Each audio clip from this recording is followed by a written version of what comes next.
Hello everyone, welcome to Vinam Guidance. This is Dr. Anuja Sharma and in this video we'll talk about gas chromatography. So let's get started.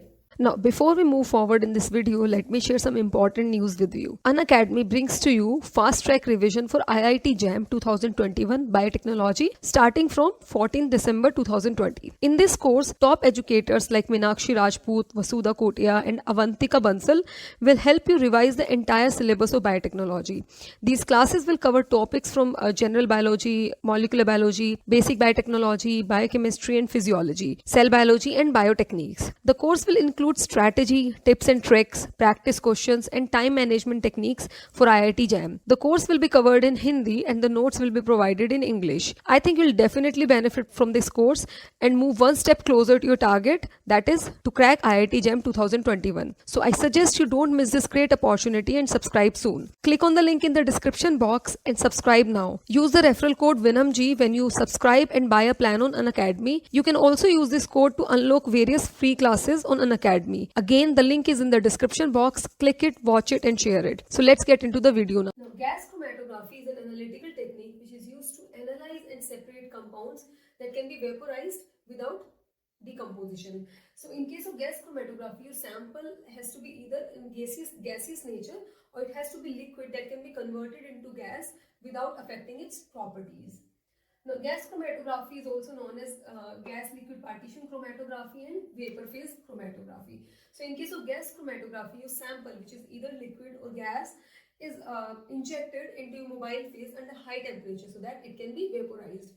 And your mobile phase is gaseous in gas chromatography. So it is injected into your mobile phase, which is gaseous in nature, and the separation of the various components of your sample, it is done on two factors. It depends on two factors. The first one is the boiling point of the components of your sample, and the second one is its degree of partition between the mobile phase and the stationary phase, or the interaction with the stationary phase.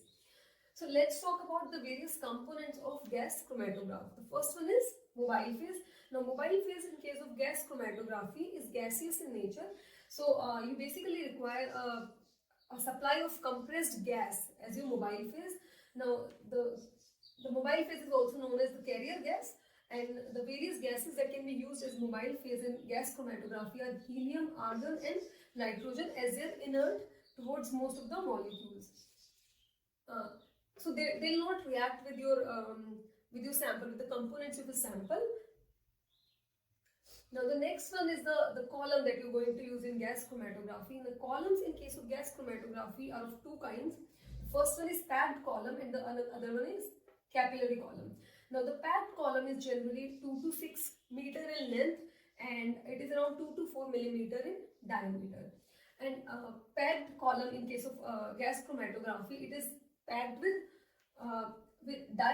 diatomaceous earth, and now this diatomaceous earth particles, they are made up of silica skeleton of diatoms. Now in case of gas solid chromatography, these particles, they consist of a silanol group on their surface, and these groups act as the active sites for your sample or for the components of your sample. However, in case of gas liquid chromatography, these particles, they have a thin film of a liquid which acts as the stationary phase. So these are the two types of stationary phases that are used in packed columns. Now in packed columns, these particles, they are very porous in nature, so they provide a large internal surface area for your sample and the stationary phase to interact properly. Now the next type of columns are capillary columns, and these are open tubular columns, and which are made up of fused silica with a coating of a protected polymer over it. Now capillary columns can be of three types. The first one is wall coated. Now in case of wall coated capillary columns, the inside of the capillary, it is coated with a thin layer of a liquid which acts as the stationary phase, and this coating is generally around 0.25 micrometer thick. So the second type of capillary columns are porous layer capillary columns. Now in these kind of columns, the inside of the wall of your capillary, it contains a layer of a support material which is generally made up of silica or alumina or a molecular sieve. Now the kind is support coated.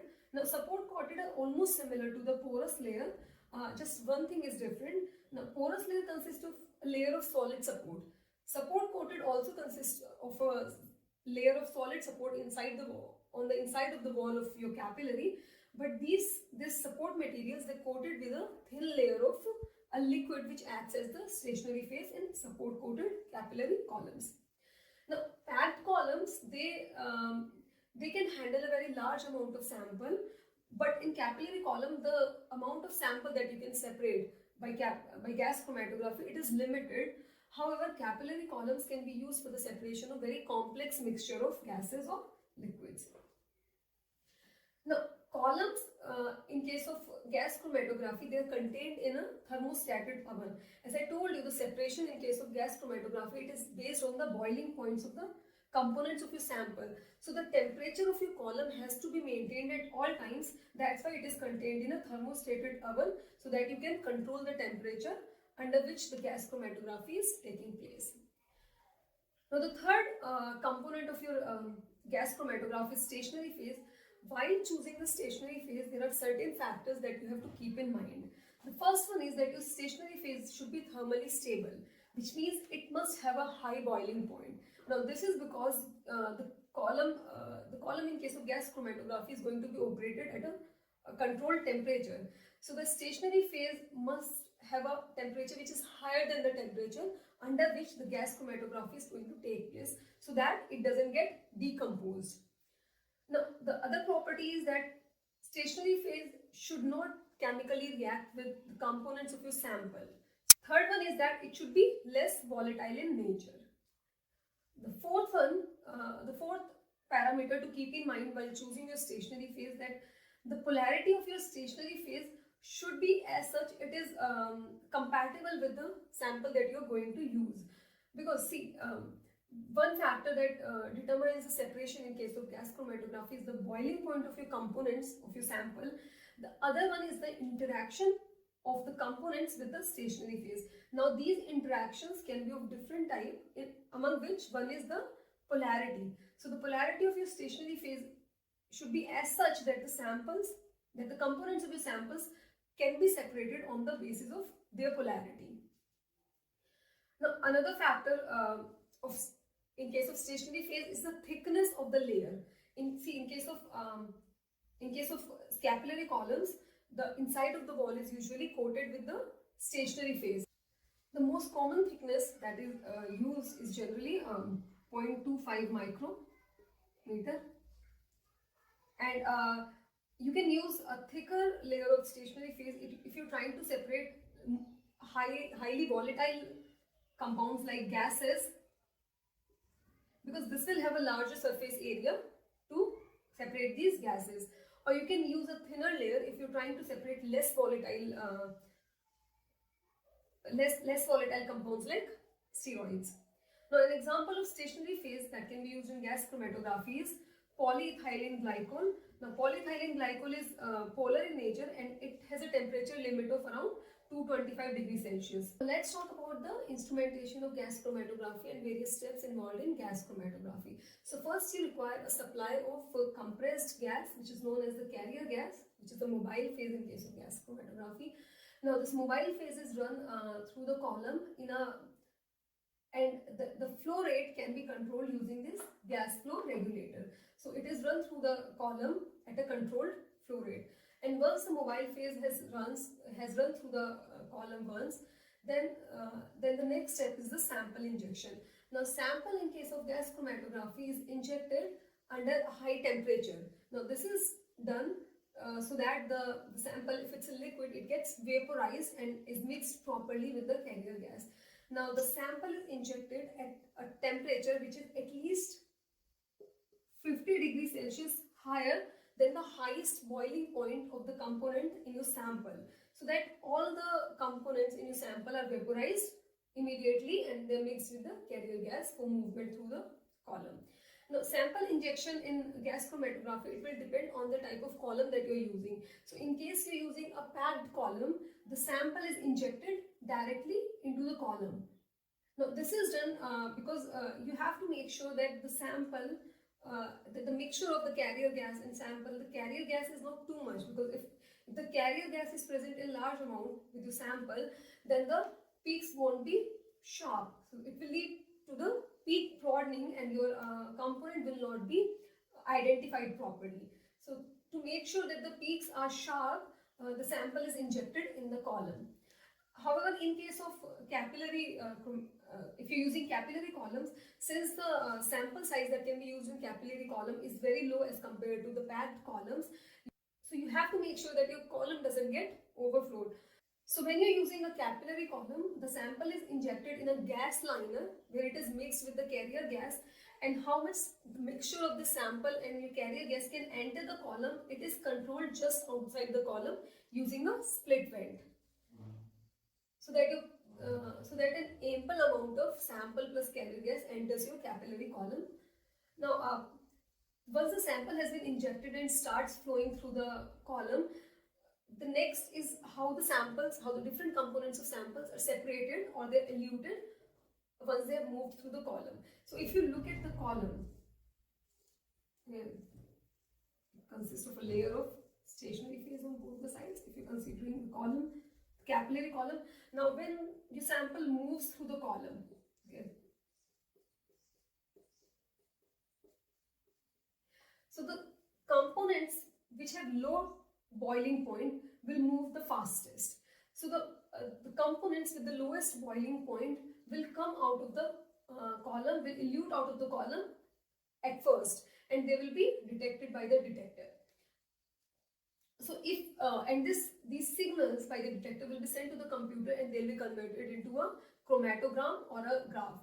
So when you see the peak, if you look at the first peak, the first peak is of a component which has a very low boiling point, which is the lowest boiling point in your sample.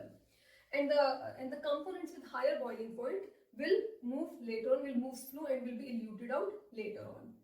So the separation or elution in case of gas chromatography is on the basis of boiling point. For this reason, the column is kept in an oven, in a thermostated oven, whose temperature can be maintained. So during the process of elution, initially the temperature of the oven is kept lower than the lowest boiling point of component of your sample. And when you start elution, when you start the separation during gas chromatography, this temperature is increased in a gradient manner. So it can be a linear gradient manner, it can be a step gradient manner. So as you increase the boiling point of your of the oven, as you increase the temperature of the oven, the components of your sample with increased boiling point will start eluting. So the components will be eluted in the increasing order of their boiling point as you increase the temperature of your column, temperature of the oven. And as they're eluted out of the column, they will be detected by the detector and the signals will be sent to the computer, and this will result in the formation of peaks. Okay. Now, the components of your sample, they come out of your column at different times. Now, the time they spend inside the column, the time they take to leave the column is known as the retention time. And this retention time will determine what component is leaving the column. So on the basis of the retention time and on the basis of these peaks, they can be compared with a reference list. This reference list consists of different compounds and their retention time. So on the basis of the retention time of a particular component coming out of your column, you can compare that with the reference list, and that will help you identify the component that has eluted out of the column. So from this reference list, you can identify all the components of all the peaks in your sample. Now, if the boiling point of two or more components is very near and they cannot be eluted out with a proper degree of separation between the peaks. Now, in these cases, different factors will come in play, like molecular size of your components. So the component with the lowest molecular size will move fast, followed by components with higher molecular size. So if you look at this graph, the first peak, it not only represents a component with low boiling point, it also represents a component with low molecular size, with a small molecular size. So the separation is also in the increasing order of the molecular size of different components. And another factor that plays a role in separation and elution is the polarity of the components of your sample, because when you choose a stationary phase, the stationary phase is of a certain polarity. So if the stationary phase is non-polar in nature, the polar components will leave the column first, followed by the non-polar components. Now the detector that can be used in gas chromatography are of different kinds, like mass spectrometer, thermal conductivity detector, flame ionization detectors. But these days, most commonly, mass spectrometer is used in gas chromatography, as it is highly efficient in analyzing and identifying the components of your sample. And when mass spectrometer is used as a detector in gas chromatography, it is known as GCMS, which is gas chromatography mass spectroscopy. So that's all in this video. I'll see you in the next video. Please don't forget to subscribe to this channel and hit the bell icon for latest updates. Thank you.